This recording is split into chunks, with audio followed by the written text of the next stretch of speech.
जय श्री राम दोस्तों। क्या आपको पता है भोलेनाथ जी को त्रिशूल क्यों पसंद है और भोलेनाथ जी डमरू क्यों रखते हैं। और भगवान शिव हिंदू धर्म के त्रिदेवों में से एक है, जिसे डिस्ट्रॉयर के रूप में भी जाना जाता है, लेकिन उनका यह विनाश रचनात्मक भी है, क्योंकि वे बुराइयों का नाश करके नए जीवन की स्थापना करते हैं। शिव को महादेव, शंकर, भोलेनाथ, नीलकंठ आदि कई नामों से जाना जाता है। शिव का विवाह देवी पार्वती से हुआ है और उनके पुत्र गणेश और कार्तिकेय है। शिव को योगी, तपस्वी और सन्यासी के रूप में भी पूजा जाता है, जो ध्यान और योग में लीन रहते हैं। शिव का निवास स्थान कैलाश पर्वत माना जाता है। शिव के प्रमुख प्रतीकों में त्रिशूल, डमरू, नाग, सर्प और अर्ध चंद्र शामिल है। शिव को प्रसन्न करने के लिए सोमवार का व्रत और रुद्राभिषेक किया जाता है। शिव को जल, दूध, बेल पत्र आदि चढ़ाकर प्रसन्न किया जाता है। शिव की आराधना से भक्त को मोक्ष की प्राप्ति होती है। शिव जी को त्रिशूल क्यों पसंद है? शिव जी के त्रिशूल की कहानी क्या है? त्रिशूल भगवान शिव का एक प्रमुख अस्त्र है, जिसे वे हमेशा धारण करते हैं। यह 3 गुणों सत्व, रज और तम का प्रतीक है, जो सृष्टि के संचालन के लिए आवश्यक है। त्रिशूल की उत्पत्ति शिव पुराण के अनुसार सृष्टि की शुरुआत में भगवान शिव के साथ ही 3 गुण सत्व, रजतम प्रकट हुए। ये तीनों गुणों मिलकर त्रिशूल बने। विश्वकर्मा जी ने सूर्य के तेज से त्रिशूल बनाया और भगवान शिव को अर्पित किया।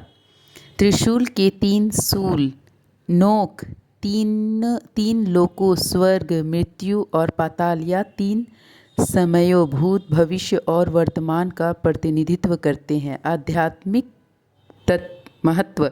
त्रिशूल 3 प्रकार के दुखों, शारीरिक, मानसिक और आध्यात्मिक को दूर करने का प्रतीक है। यह ज्ञान, इच्छा और क्रिया के संतुलन का भी प्रतीक है। एक कथा के अनुसार भगवान शिव ने त्रिशूल का उपयोग करके कामदेव को भस्म कर दिया था।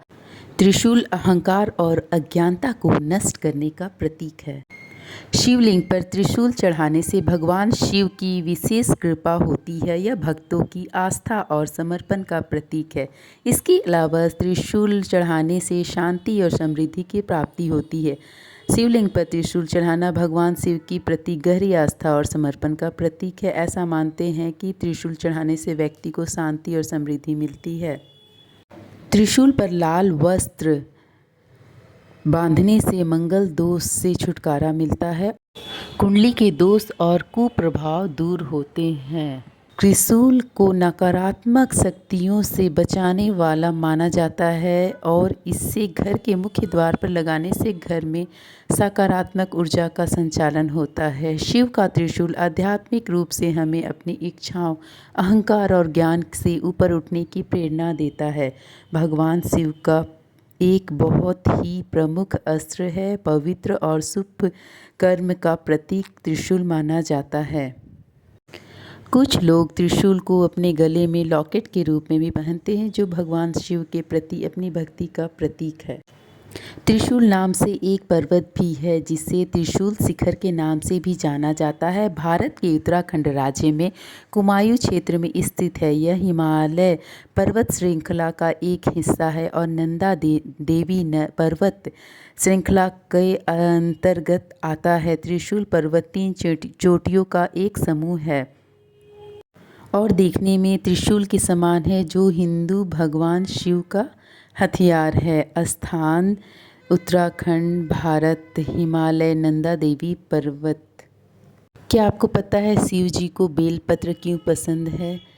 इसका बेलपत्र भगवान शिव के त्रिनेत्र और त्रिशूल का प्रतीक माना जाता है। इसके अतिरिक्त बेलपत्र को देवी लक्ष्मी का स्वरूप भी माना जाता है और भगवान शिव को देवी लक्ष्मी अत्यंत प्रिय है, इसलिए भी बेलपत्र उन्हें बहुत ही पसंद है। बेलपत्र में 3 पत्तियां होती है, जो भगवान शिव के त्रिनेत्र, त्रिशूल, त्रिदेव का प्रतिनिधित्व करता है, पापों का नाश करता है। बेलपत्र चढ़ाने से 3 जन्मों के पापों का नाश होता है और कई युगों के सामान्य पुण्य मिलता है। बेलपत्र चढ़ाने से शांति, समृद्धि और आशीर्वाद प्राप्त होता है। समुद्र मंथन की कथा के अनुसार जब देवताओं और दानवों ने मिलकर समुद्र मंथन किया तो उनमें से हलाहल विष निकला। यह विष इतना भयानक था कि सृष्टि को खतरा था। भगवान शिव ने सृष्टि की रक्षा के लिए उस विष को पी लिया। विष के प्रभाव से उनके शरीर में बहुत गर्मी बढ़ गई। इसे गर्मी को शांत करने के लिए देवताओं ने शिव जी को जल और बेलपत्र अर्पित किए। बेलपत्र की तासीर ठंडी होती है, इसलिए यह शिव जी के शरीर की गर्मी को शांत करने में सहायक हुआ।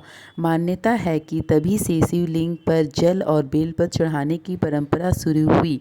बेलपत्र को शिव जी का स्वरूप माना जाता है और इसकी पत्तियां में पार्वती का वास माना जाता है।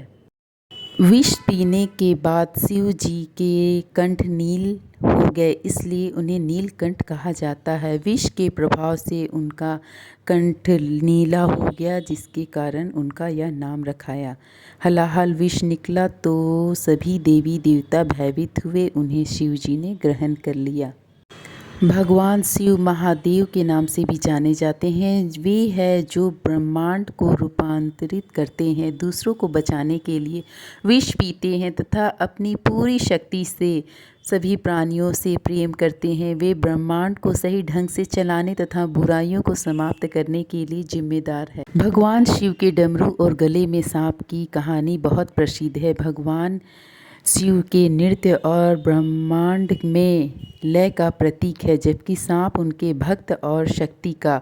सृष्टि की शुरुआत में जब कोई ध्वनि या लय नहीं था, तब भगवान शिव ने नृत्य करते हुए 14 बार डमरू बजाया। इस डमरू की ध्वनि से ही व्याकरण, संगीत और ब्रह्मांड की लय का जन्म हुआ। डमरू भगवान शिव के तांडव नृत्य का अभिन्न अंग है, जो सृष्टि के निर्माण, स्थिति और विनाश का प्रतीक है। भगवान शिव के गले में लिपटा सांप वासुकी नाग है। समुद्र मंथन के दौरान वासुकी नाग को रस्सी के रूप में इस्तेमाल किया गया था। वासुकी की भक्ति से प्रसन्न होकर उन्हें अपने गले में आभूषण के रूप में शिवजी ने धारण किया। सांप भगवान शिव के क्रोध और शक्ति का प्रतीक है, जिससे उन्होंने अपने वश में कर रखा है। डमरू की उत्पत्ति संसार में ध्वनि के लय और ताल को लाने के लिए की गई। शिव जी के डमरू का नाम ब्रह्मनाद भी कहा जाता है। यह ब्रह्मांड की ध्वनि का प्रतीक है। और हाँ दोस्तों, सबसे महत्वपूर्ण नंदी भगवान शिव के प्रमुख भक्त और उनके वाहन है।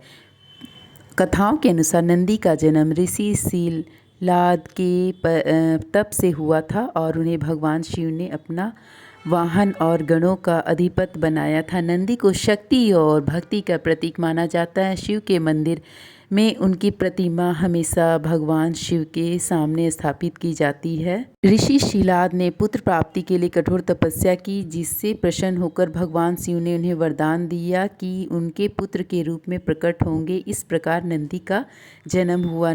आपको जानकारी कैसी लगी दोस्तों, कमेंट जरूर कीजिए।